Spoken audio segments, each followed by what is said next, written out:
जे म्हणतात ना, आपण ज्याच्यावर जीवापाड प्रेम करतो ते आपल्याला कधीच भेटत नाही, तर ते खरं आहे. तर ते काय हे मी पुढे सांगतेच. तर ना आमच्या भावकीतल्या माझ्या चुलत सासूबाई एक्सपायर झाल्या होत्या, तर ते सुतकाचं धुणं वगैरे आम्ही आवरत होतो आणि यात्रा पण आली होती. तर म्हटलं दोन्ही पण सोबतच आवरूया. तर घर वगैरे सर्व पसारा काढला होता आवरायला. हा पसारा आवरत असताना जे नको न दिसायला तर तेच दिसलं. तुम्हाला तर माहितीच, मी माझ्या फर्स्ट पेमेंट व्हिडिओमध्ये सांगितलं होतं की स्पर्धा परीक्षेची तयारी करत होते. खूप मेहनत घेतली मी आणि 2 वेळेस माझं होतं राहिलं.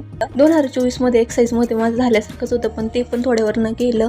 आणि एक आई, सून हे सगळं एक पत्नी म्हणून सर्व जबाबदारी पार पडत असताना स्वतःचं स्वप्न पूर्ण करायचं म्हटलं ना तर खूपच त्रास होतो. हे सर्व बघून मी खूप करण्याचा प्रयत्न केला, पण ते काही नशिबातच नाही असंच समजायचं. तर मी वैतागून हे सगळं पसारा म्हणजे माझे बुक्स, नोट्स वगैरे हे सर्व पॅक करून कपाटावरती ठेवलं होतं आणि काही माळावरती पण ठेवून दिलेलं आहे.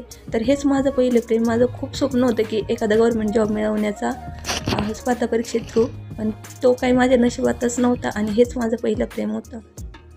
बाय.